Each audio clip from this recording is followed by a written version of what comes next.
You're watching HCAM TV.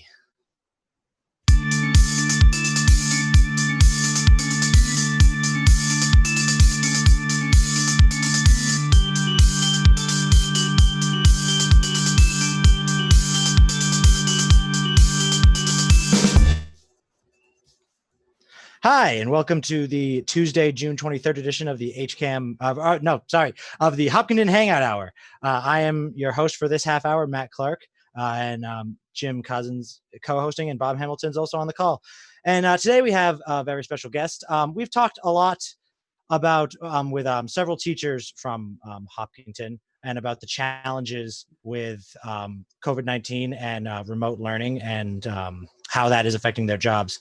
But one thing we haven't talked to many of our primary schools, I'm forgetting the word, elementary school, thank you, school teaching. And today we have a Hopkins School teacher, Marie Clark, or as I like to call her, Mom, with us. And so Mom, thank you so much for being here. Thanks for asking me to come. Glad you're here. I just want to say, Marie, he's usually much more smooth than that. Hopefully I'm not making him nervous. No, I just always forget random words. That's a bad habit on my part.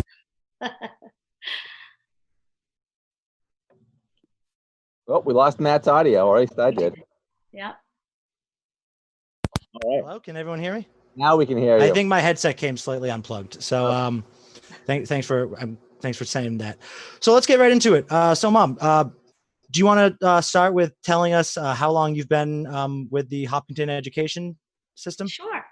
My husband and I both grew up in Hopkinton. We have 4 boys. Matthew is the third of our 4 sons. And as a mostly stay-at-home mom, as my youngest was going to first grade, his kindergarten teacher approached me and said, hey, there's a kindergarten assistant position coming up in the fall. And that was in 2002. And because I had 4 children in, a number of different schedules for school, it was a perfect fit for me.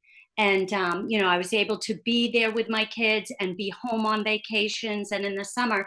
So I have worked there. I did take 1 year off. So I was working at Center School for a total of about 8.5 years. But I decided, as I had been there for like 4 or 5 years, I decided to go back and work on my degree. And so I was away for about a year. And then I went back to Center School, and I was working again as a teaching assistant, but I was also able to work on my student teaching. And so then in 2011, I had my first position offered to me at Hopkins School. So I've been there. This is my 9th, I just completed my 9th year as a teacher at Hopkins School. Most of those years were as a learning specialist, and this past school year, I worked as a general education teacher. 3 or 4 of my years at Hopkins, I worked as a co-teacher. So I was very excited to get my own classroom last year, but it was very short-lived because, as you know, we had to move out of the classroom and into our homes. So it's been a total of about 17 years that I've worked for the Hopkinton school system. That's incredible. Yeah. And where you're sitting, that's obviously where you have been teaching from for the last 3 months. Yes. This was, I took over my husband Ken's office and moved right in with quite a few of my teaching supplies, but mostly to be able to be on the internet and close to our modem. Yeah. So that I didn't lose connection, because that was probably one of the most challenging things, was learning how to get on Zoom and staying connected. And so we figured out if I was close to the main computer with my laptop, then I wouldn't lose the kids. So that worked out pretty good after the first week. That's great. So what can you tell us about your experience with online learning then?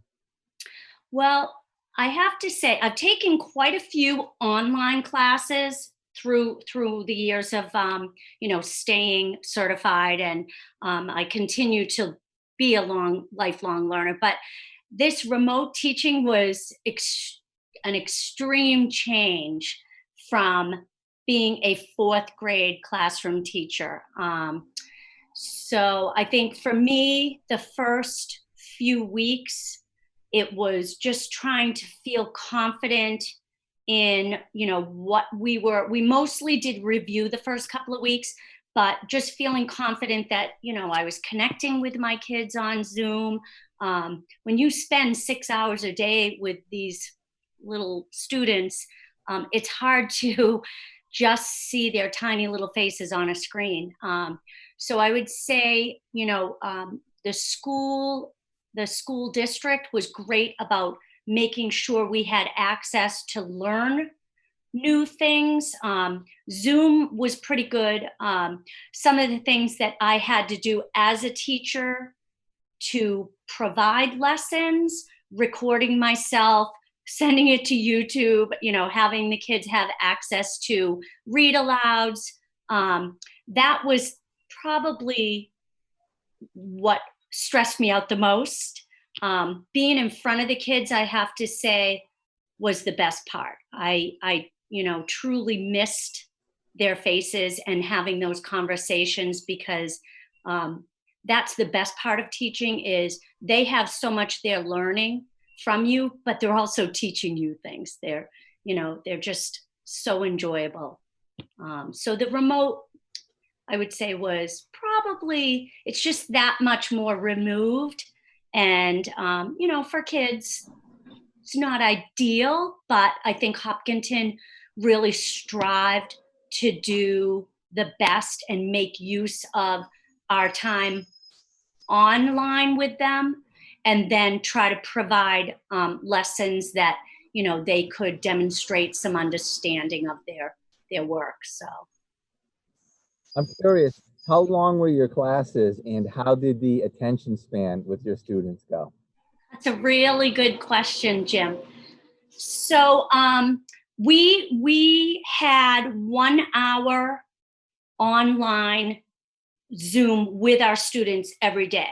So 5 days a week. They also had, and that allowed for, I have I teach 2 science classes, my own kids, and then my switch teacher, and she teaches my kids social studies. So that was also twice a week. Within that hour, we would switch classes.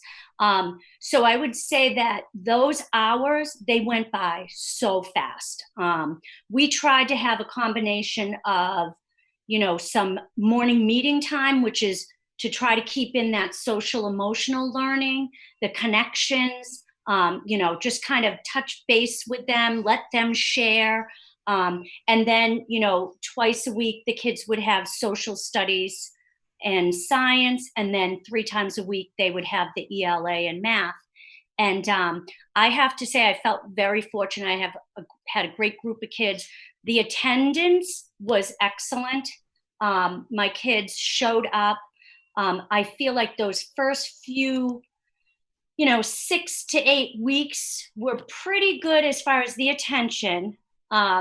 Sometimes there were technical issues. Sometimes, they're 9 and 10, their attention, it's really hard to keep them entertained, because, again, it's not the same as being in a classroom where I can, walk over and check in with a student. Oh, how's this going? Or even just see their body language. It's that whole read the room.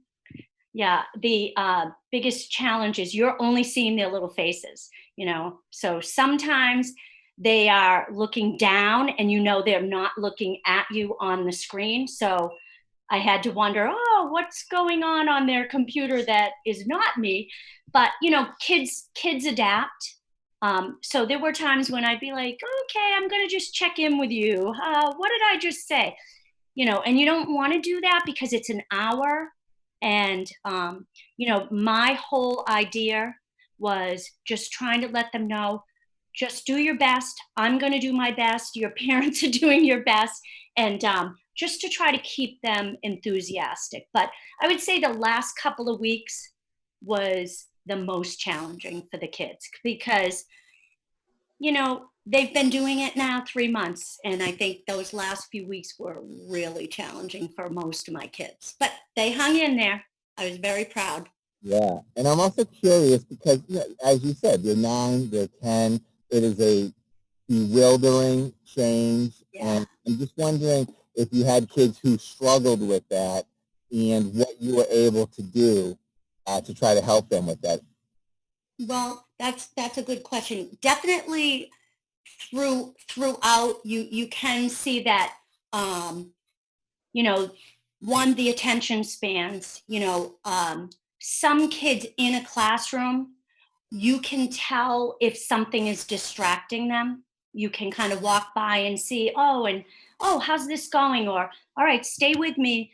On Zoom, definitely, there's not a lot you can do when kids are shutting off their video, except say, oh, the expectation is stay on the video, or when they're walking away from the screen, or so with those kids, we were able to offer an academic support session after, well, for me, it was after Zoom, but we had other times. So for me, it was right after my Zoom class twice a week where kids could check in with us, make sure that they're following along with the assignments and know what to do, what haven't they do. There were times when I did have to kind of check in with parents and say, oh, your son seems to be distracted on Zoom. Maybe just check in. And, that's not always easy because not all parents were home. I know I had a few students that, mom and dad were healthcare workers, frontline workers. So, now these little 9 and 10-year-olds are trying to do this on their own. And, for me, it was trying to keep the positivity, keep that like, okay, I know that was hard for you, but let's see how you do with this next one. Or sometimes modifying, well, I don't expect you to catch up completely. Can you pick 2 things to work on? So again, during these unusual times, you have to be understanding and be supportive and positive. And, a lot of it was on the parents. One of the things you said, Mom, either you had an hour every day with students, but obviously normally in the classroom you have 6 hours and you'd be teaching multiple subjects every day. So was each day a different subject? Like on Monday there would be math. Yeah, I could tell you exactly. So on Mondays and Wednesdays, we would have the first 20 minutes was a morning meeting, which again, that's that social emotional piece. We would have some sort of share, an opportunity for the kids to kind of say what's going on at home. A lot of times on Mondays, I would say, oh, be ready to let me know what's something you did over the weekend. So Monday, Wednesdays, and Fridays, we had some sort of, social emotional connection meeting, share this. Kids were allowed to share something that they either, like a game or a toy. And then on Mondays and Wednesdays, we'd also divide the rest of we'd have 20 minutes for science and then 20 minutes for social studies. So that was Mondays and Wednesdays. So Tuesdays, Thursdays, and Fridays were all, so Fridays, some morning meeting time, and then math and ELA. So it was a pretty consistent schedule, which that's really helpful for kids because then they know, their assignments aren't all due on one day, or sometimes we'd have them, a longer term assignment. They could ask questions through, through the math time, or let me know, hey, I didn't understand this. We could have them come for that post Zoom for academic support or just some reteaching. So. Did you ever was it ever given to you the opportunity to divide your class? Maybe instead of having, 60 minutes for 100%, you do 30 minutes for 50%, or is that at your grade level, is what it is? So, like in the regular classroom, yes, we would have like plenty of time to have what we would call like a small group support, or like the majority of my reading groups were, 5 or 6 kids at a time. So during the Zoom, I have to say, I did play around with the breakout room, and I had a paraprofessional with me. So her and I tried a few times. I was not great at it because when you set it up ahead of time, it didn't always work. And then another time I did it while I was on with the kids. But, I think this younger generation, they're so adept at tasking. For me, to be interacting with them, looking at the chat, and then setting up a breakout room, it was more challenging than I should admit to. But so again, that was one of those, well, something's got to give. And we were absolutely encouraged to give them a try. And there were times when I was able to put kids into breakout rooms. But the 20-minute, 30-minute lessons, they're so fast. Again, normally the content, you're spending 40 minutes to an hour for lessons. And then you have that time for the kids to practice, and you can pull small groups and do check-ins. So, I feel like overall, just from looking at what my kids produced online, I feel like they did well, considering it's kind of like, here you go, here's all this you need to know. But again, I tried to remind them, look, guys, this is introduction. We're just starting to learn it. You're going to see this again. And just keeping that positivity of, we all are in this together, trying to adapt and do the best we can. So, I feel like overall it went well. That's fantastic to hear, Mom. Yeah. Is there anything that you learned from doing this that you want to take into your classroom in the fall? Well, that's a good question. So, because this was my first year as the only teacher in the classroom. So when I co-taught, the girl that I co-taught with for 3 or 4 years, she is one of the, she's been here over 30 years. So she's been doing this a long time. And so she was great as far as like helping for me to learn the ropes of all the different aspects of teaching a general ed class. And so for me, for this first year on my own, I feel like I was kind of like just getting to that comfort zone where I felt like things were in each subject were going pretty smooth. And then we left the building. And so some of the tools that have been amazing, the Google Classroom, I've used that, but now I've used it so many times. I feel so much more comfortable, like just producing lessons through Google Classroom that I can now incorporate into, say, my reading groups. So I'll feel very comfortable assigning like 5 or 6 different groups a lesson according to what they need. The other area is there are so many ways that you can do mini check-ins online. And basically, our kids are one-to-one Chromebooks. So basically, we do something called exit tickets that, okay, I just taught you a new concept, an exit ticket, 2 or 3 problems. How'd you do? Do you need some more teaching tomorrow? So those exit tickets, I can do more online now, and I can do a quick little check-in. So I feel much more proficient in those online aspects, which the kids actually really like it. They like being online, maybe not full-time, but. Yeah, because I'm sure it's so different from what they're used to. I can't imagine having to go through school like this. Yeah. I mean, Well, yeah. I'm sorry, go ahead, Jim. And there's been so much talk in the past few years about, oh, online learning and offer things on. Do you think that's going to ever replace this?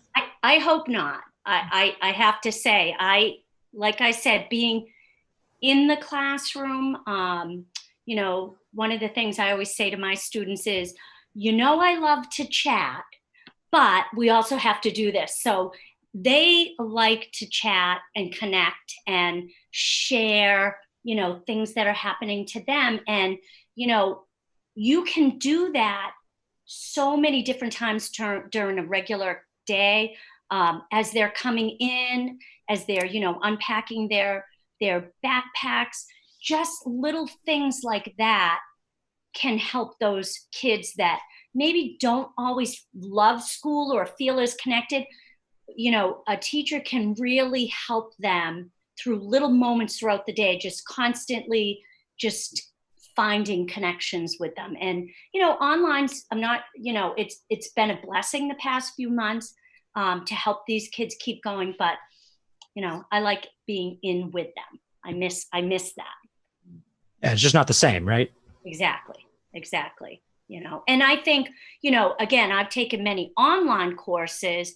That's not the same. And especially at the elementary level, I feel like, what kids really, they start to feel a sense of community in their classroom. And I have to say, my group, they were just such a nice social group of kids, but they knew, okay, they were also enthusiastic learners. So that community is important, and those first few months of school really help to build that, so that as you get into more challenging concepts, they feel more comfortable taking risks with you. And I think, my hope is that, we can have a balance, we can get back in the classroom and, establish those, routines and connections before we have to do any more remote. But we don't know.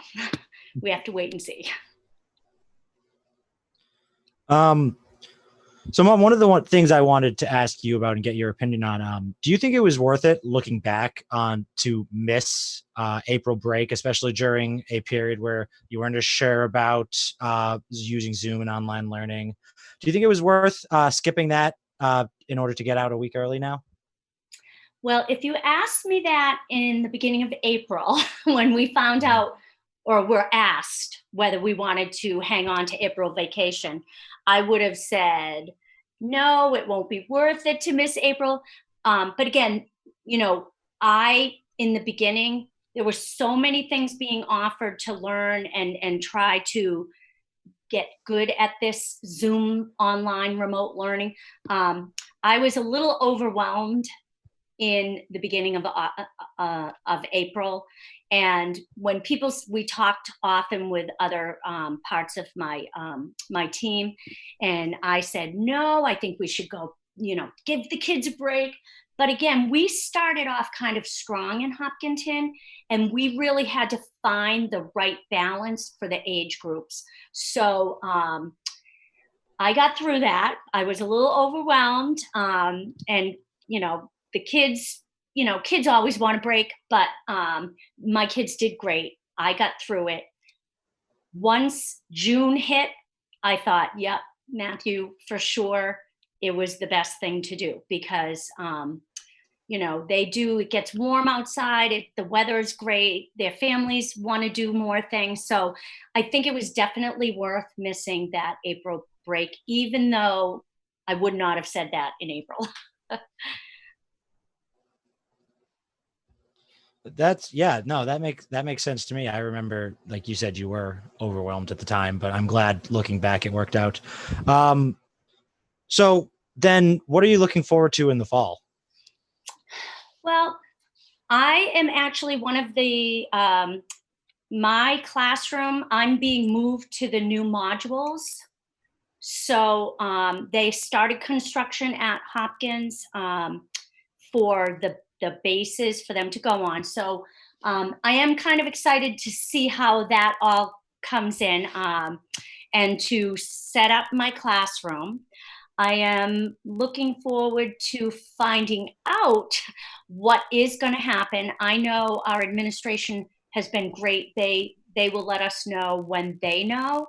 Um, my hope is that in the fall we are able to at least get some time in with these, because again, they're like 9-year-olds coming in to a new school. I'm hopeful. I'm really hopeful that we have the kids come in for at least a few months. I know there is a high probability that there will be remote learning again. But, I'm looking forward to a new classroom, getting to meet these new kids. I know things will be a lot of review, which is typical. But, kids at Hopkins School are always so excited to get their lockers. That is the big thing for fourth graders. So, I just really hope that we're able to do that.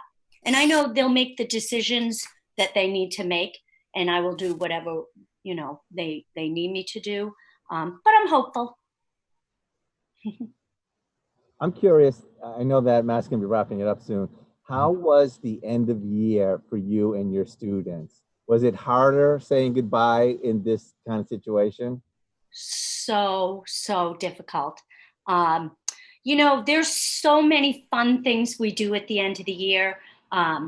You're winding down the curriculum, but you can still, the field day, the class trips, the just they help you like clean out the room, things like that, where they just enjoy that. And those things, yeah, it's okay, we didn't do that. But the saying goodbye, I mean, a week before we ended, I would always say to the kids, thanks so much for being here. You guys are so great. And one of my little boys said to me, Mrs. Clark, he goes, the end of Zoom is kind of emotional. And I honestly, I said, I absolutely agreed with him. I said, you're right, it kind of is. And that was probably the Friday before we got out. And, we had the parade, and that was wonderful. But, of course, not all kids could go. But I will say that end of the Zoom time, as it crept closer, it was really challenging because they didn't want to leave. And I got it, and then they would send me messages on the chat. I really miss you. I wish I could see you in person. And we did talk about that. We had hoped to, that it would be something we could get together at, the park. But, the whole thing is about staying safe and keeping the kids safe and families safe. So, but it was definitely challenging. Of course. Well, unfortunately, Mom, we're just about all out of time now. We do have to move on in a minute. But thank you so much, for being on. Jim, do you have any last questions or? No, actually, I think we did a really great job, but I always love to express my thanks because Hopkinton has an awesome school system, and it's amazing to me how great the teaching staff are. And, and you get kids at 9 and 10, and they are just soaking up knowledge. And I really appreciate the time, energy, effort that you put into making them who they are eventually going to be as adults. Thank you. And I do take that to heart. They are amazing little people, and, I'm lucky to do what I do. Thanks for having me. Awesome. Thank you so much for being here, Mom. Okay, hon. And now we're going to pass it off. We do have a pre-recorded interview with school committee candidate Lya. Is it Lya? Or do you know how to pronounce it, Jim? I don't want to butcher anyone's name. I believe it's Lya. Lya Batlle-Rafferty? I think so. Okay, yes. We have a pre-recorded interview with her, and so we're going to be heading to that next. So thank you, everyone, so much for watching. Hello, everyone. We are here with Lya Batlle-Rafferty, who is a candidate for school committee. Lya, how are you doing today? Good, thank you. Excellent. So the point of these interviews is to get to know the candidates running for town election a little bit better. So first off, can you talk about your experience in town government and volunteerism in the community? Sure. So I moved here in 2015 in November. And I have been a part of the Hopkinton Democratic Town Committee for many years. I was part of the I was actually the lead of the affirmative action group within the Hopkinton Democratic Town Committee. I've been on the Board of Assessors for the past 3 years, and I've actually been chairing it for the past year. And I also was part of a Massachusetts-wide progressive sort of group that did a lot of work with advocacy for several years. Oh, very nice. So what made you want to run for the school committee? A few things all sort of happened together at once this year. So my tenure at the Board of Assessors is ending, and we have a diverse school committee, and I wanted to keep that going. So I felt like this was a good year to run so that I could make sure that I helped to continue the work of diversity that has been started in the past few years within the school committee, and I could support the superintendent with that. There's also been a lot of concern about things like projections and budgets. And I have a background in mathematics. I do a lot of machine learning and projections myself. So I thought that perhaps I could complement these on the school committee and help to vet those projections. And hopefully we might get to a better place with them. So those were just a few of the reasons why. Very nice. So you do a lot of projection type of things in your career? Yeah, so I'm a senior principal scientist, and I work a lot with numbers, projections, data. I really love playing with data. It's just kind of the most fun thing I do at work. And yeah, one of my jobs is to do projections or recommendations or predictions with the data. Okay. If you don't mind talking about it, what kind of things are you trying to predict with the data? So what I'm currently working on are small experiments for the DARPA, so I'm not going to talk about that too much, but right before this, when I was at Bose, for instance, I was doing stress testing on people. So, EKGs and like sensing how nervous people got depending on the tests I gave them, nothing mean. And then I would take that and try to figure out if I could predict whether someone was moving towards a higher stress state and maybe give them some kind of intervention to help them relax a little more. So that's one example of the work I've done. Ah, very cool. So did you like take people and just kind of see what point they get stressed at? Yeah, so with it gets a little technical, but I would use, interestingly enough, the Stroop test, which a lot of us know, but a lot of us don't know the name of it. So I call it the words with different colors test. So it's the one where you have the color words, but the color of the ink of the words is different than what the word says. So it might say brown, but it'll be in purple. Oh. And so it's a well-known stress-inducing test, but that's fairly mild, right? It's not causing you a huge amount of anxiety, but it is hard to say the word instead of the ink color. Right. Wow, that's interesting. So do you have any past experiences working with students or schools throughout your endeavors? Oh my gosh. Yeah, a ton before I came here. So I was part of a big data consortium in Pittsburgh, and I was working with IBM Watson, some of the leaders in Pittsburgh, and we created a high school big data competition that was like, I don't know, 3 or 4 different school districts to start with. So we would bring them in, we'd bus them to teach them how to do all this data analysis. And then they would get to come and like experience a day at IBM and a day at Google and things like that to learn how people actually do this for a living. And then they would have to do their own analysis. And then we would bring in people to judge their analysis and give out awards at the end. So I helped to found it, to create it. And then I helped run it for 3 years before I came here. I've also been a part of a board of trustees of a multi-school nonprofit sort of organization. It was the Environmental Charter School in Pittsburgh, but it was nonprofit. And I was actually there as the parent liaison.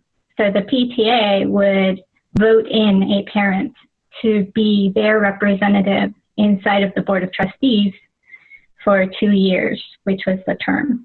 And so I got voted in, and I was part of the board of trustees for 2 years. And during that time, we became a nonprofit. We expanded to 3 schools, and we had to learn, and our principal had to learn with us, right, how our original principal became sort of the superintendent of these schools. And we had to learn how to strike the balance between having an employee and trusting him fully, and then asking hard questions now and then, right, that we needed answers to. So I feel like it's a very similar sort of balance to what the school committee has to do. We have this great superintendent. We want to fully support her, but we also have to be able to ask her hard questions and delve deeply into some of the workings without stepping on her toes. And it's a really hard balance, right? So I think I have an idea of what it would be like to be on the school committee because of my past experience. Right, absolutely. And with the COVID-19 pandemic, I'm sure there'll be a lot of tough questions to answer this year. What do you think some of the most difficult tasks are going to be that face the school committee with the COVID-19 pandemic? So the current guidelines that just came out are really, really, really difficult already, right? So they're talking about 10 to 15 students in a classroom, and they have to be seated 6 feet apart, and they all have to wear masks, and the parents have to give them the masks.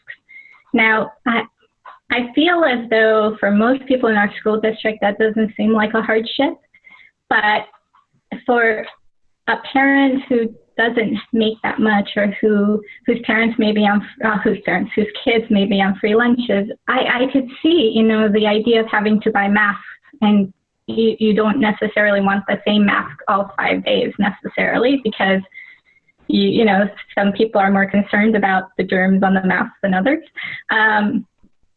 So I can see that being a financial strain, right? It's almost like being asked to have a uniform piece or something. So we'll see how that works out.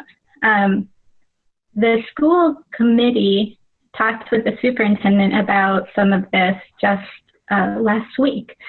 And the superintendent and her representatives said that they are buying like plexiglass type partitions to put in certain places. They are buying masks for people to wear. They are making plans for how to clean the school. But you can make all the plans you want, and then this disease may decide to do something that causes us to end up back at home. So I feel like they're in a really tough position, and even following the guidelines and reopening is going to be a very hard thing to do. Right, it certainly will, especially with the classroom size. I mean, you got to think maybe in Hopkinton, maybe not, but certainly some other towns in general, that how are they going to fit just 10 kids in a classroom? Do they have the space?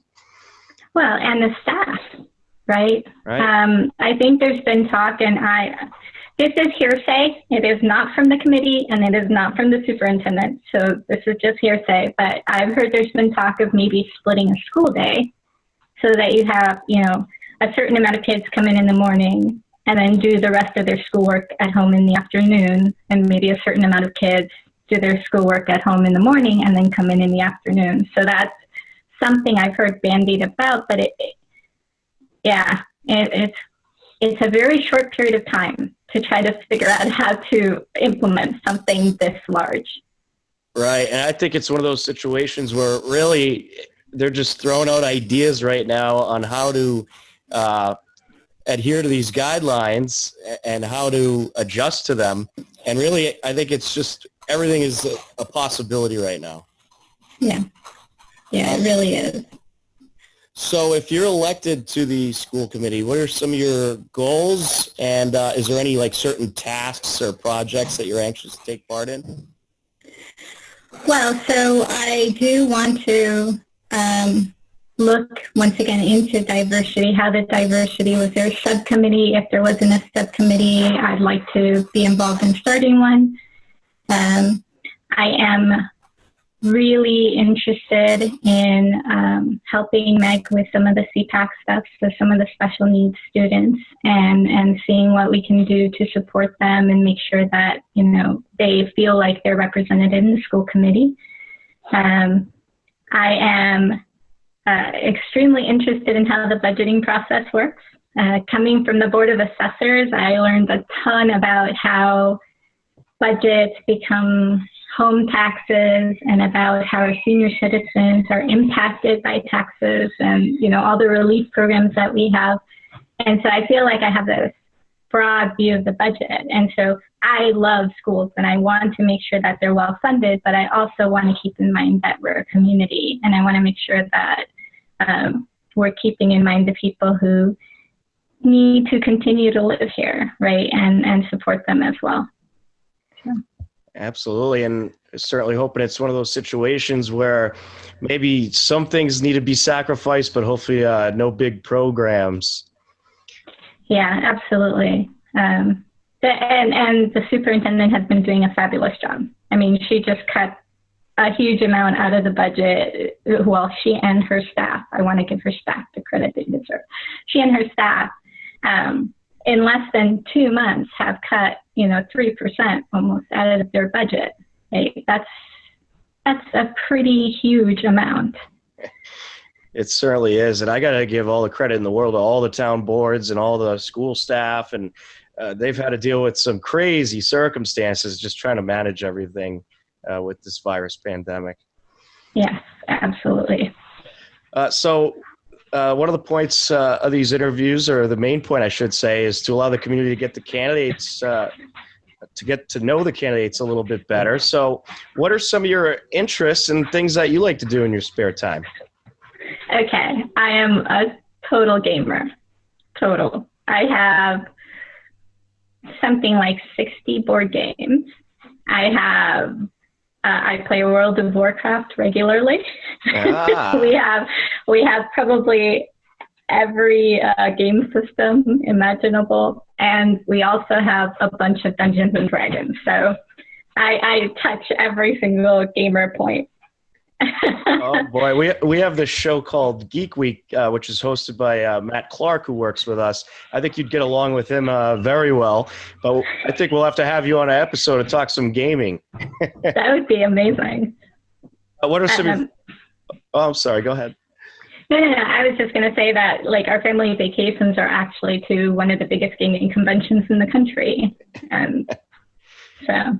That's wonderful. What are some of your favorite board games that you like to play? So classically, I love Dominion, which is more like a card game, but instead of having to buy tons and tons of cards, it's a box that already comes with all the cards you would need to play. And so during the game, you buy your cards and you create decks, but at the end of the game, you put everything back, and next time you start fresh. So part of the strategy is, what do you buy to create this deck on the fly? You don't have a lot of time to choose. So that's one of my favorites. That sounds like a big thinking game. You really got to be engulfed in it. So how has your quarantine experience been during these last few months? And I'm sure gaming's been one of the activities that you've done, but what are some of the other things that you've done during this time of stay at home and quarantine? It's been hard. I work what's called the 980 work week. So that means that so for 2 weeks, I work 4 days, Monday through Thursday, 9 hours. Oh, wow. Then I work an 8-hour day on a Friday. And then the next Friday, I have it off. But the 9-hour days I work for a government contracting firm. So the 9-hour days have to be really timed. I have to know what I've been doing with every minute of the day. So, if my puppy that we got in February starts bothering me and I need to go take her for a walk, then my day extends, right? So that's been hard. But we do have a puppy, and our puppy's adorable. So that's been a great thing. What kind of puppy is it? She's a rescue. All our dogs are rescues. She's supposedly from a shepherd litter. She's beautiful. She's got a brindle coat and a very, very sweet puppy. Oh, very nice. So have you had to interrupt your workday a whole lot to take the puppy for walks? Oh my gosh, yes. And she has learned, because I sit right next to the deck door, she has learned that if she jumps on me and she can get my attention, she can go stand next to the deck door to be let out, to hang out on the sun. So I'll be in the middle of typing something and suddenly this puppy will jump on me. So, yeah. Yeah, it's just one of the things I think many people have to deal with working from home, but I guess it keeps all the pets happy. Yes. Another interesting thing is I have my son home from college. So that's been, he's parked himself here on the first floor so he can be around people. So, that's been great, but I think it's also been hard for him. He left behind his friends and everything, so. Oh, yeah, that must have been tough. Did he end up having to finish the school year at home? Yes, he did, remotely. And have you gotten to experience any of the different ways that the e-learning is happening? I think it's just amazing how fast Hopkinton and many other communities were able to implement these e-learning systems. Oh my God, yes. They basically took what was my son's spring break, my older son, so middle of March. They took 2 weeks in the middle of March and came up with entirely new ways to do their curriculums. My younger son was still a senior, so he went through the Hopkinton work from home type stuff. And they did a really good job of setting up times, of doing the presentations, of helping kids who are having trouble adjusting too, because it is a very hard adjustment to go from X amount of periods a day, having a bell that tells you where to, when to leave something and move to the next classroom, having the teachers on hand to help you all the time, right? Right, yeah. And now suddenly you have to kind of figure it out on your own, and you fall behind maybe a little, or you miss a class because you weren't expecting something at that time. And so I'm sure there were a lot of kids who had a lot of difficulties, and I feel like the school did a really good job trying to support them as well. Oh, absolutely. And just having to do all this really on the fly, it's just amazing what they were able to get done. And your son being a senior, I'm guessing that you were at that senior parade the other day? Yes, we drove in the parade. But he went very reluctantly at first. I didn't get him to decorate the car, but we did have a flag, and he put his name up on the window. And then by the time we were halfway through the parade, he was like, "Oh, this is amazing. I wish I decorated the car." So it was fantastic. I have a feeling that graduation parades are going to become a thing even after all this virus stuff. I agree. I have a comparison, right? Because my older son graduated last year with the normal graduation, and my younger son graduated this year with the car parade. And just the vibrancy of the community getting to cheer them on and make them feel so special, I think was amazing, right? As opposed to normally when they're sort of separated from the family and they're in their own section, and it's still, it's elegant in a way, right? But it's still kind of less warm, right? So I think the car parade was fantastic. Yeah, and I know this situation has been hard for everybody in general, and especially all the students, but the seniors too. I mean, it must have been tough knowing that you wouldn't have the traditional graduation ceremony, but I think this car parade helped make up for that a little bit, and quite a way. The other thing that the school did that I think was fantastic was one day we woke up and there was a sign in our front lawn with Gabriel's name on it that was like, "Congratulations, Gabriel." So it was like one of those lawn signs, and the school put them on all the seniors' lawns. And I thought that was amazing. That was fantastic. And he felt so appreciated. So.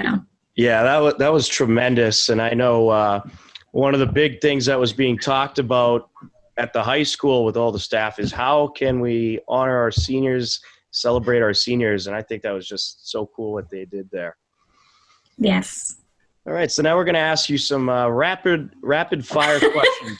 Some of your favorite things, and it's totally okay to not have a favorite or say I don't know. But what is your favorite food to eat? Oh my goodness. Dark chocolate. Ah, okay. Can't go wrong with that. Favorite food to cook? Ooh. Well, I, like many other people, are on a sourdough kick right now. So learning to cook sourdough bread. Yeah, right now. Very nice. How long does that take you to cook? That must take a while. The actual cooking takes like 40 minutes, but the rest of it takes a good 5 hours. Well, the rising and the kneading and all of that takes a while. But yes. I'm sure it's worth it. What is your favorite vacation destination? So out of the ones that I've been to, my favorite has been, well, I've already said this. We go to Gen Con, which is that gaming convention. And I actually run some games for a company there. And it's a lot of fun to have people walk in and like run games for them. So. Oh, that's cool. And now, do you compete in any kind of like gaming competitions or anything like that? Not like video game ones. I've done some board game ones. I won one once. I'm not that great. I just like them. But yeah, what I do is I run role-playing games, so like Dungeons and Dragons type stuff for people who come to the convention. So I'll be their dungeon master for a few hours and help them play. That sounds like a lot of fun. Where was the gaming convention? Where does that take place? Indianapolis, Indiana. Oh, okay. Very nice. All right. Favorite musician? I've thought about this. If I really want to be real, I'll probably Toad the Wet Sprocket, which it's been a long time since they've had an album, but I still go back to their album all the time. Ah, very nice. Do you have a favorite song? I have a favorite album, which is Fear, and I probably have every song on that album memorized. But I don't know that I have a favorite song out of there. It all depends on my mood. Ah, okay. What kind of music is that? It's alternative.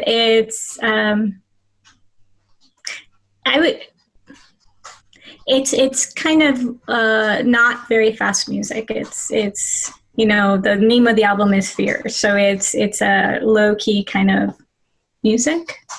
Yeah.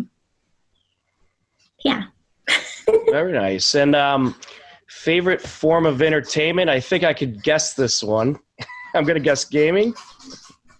Gaming, yes. And do you have a favorite book? That's a hard one. I probably read a book every 3 days. So to pick a favorite. You don't necessarily have to. My favorite author is Alona Andrews. Okay. I'll leave it there. Perfect. Favorite restaurant? Oh my goodness. I don't think I have one. I do go a lot to the 110 Grill, but that's because I have a very odd diet and they actually accommodate it very well. So. Yeah, okay. I've heard nothing but good things about the 110 Grill. I'll have to go there and check it out myself. Favorite movie? Princess Bride, hands down, forever. All right. Favorite actor or actress?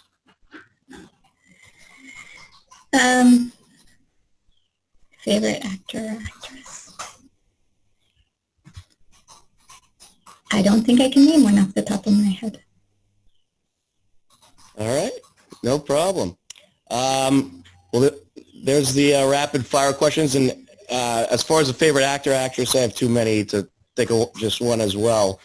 So we're just about out of time, but I want to ask you, are there any final thoughts or anything that you want to say to the voters of the community?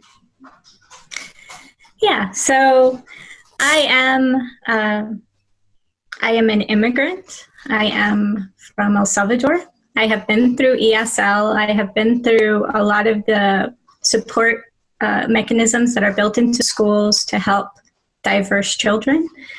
I understand that diversity and inclusion is unique and different for everybody. And I also understand the fact that for children, 5 years is a very long time. Whereas for adults, we talk about 5-year projections all the time. A child can move through a school in 5 years.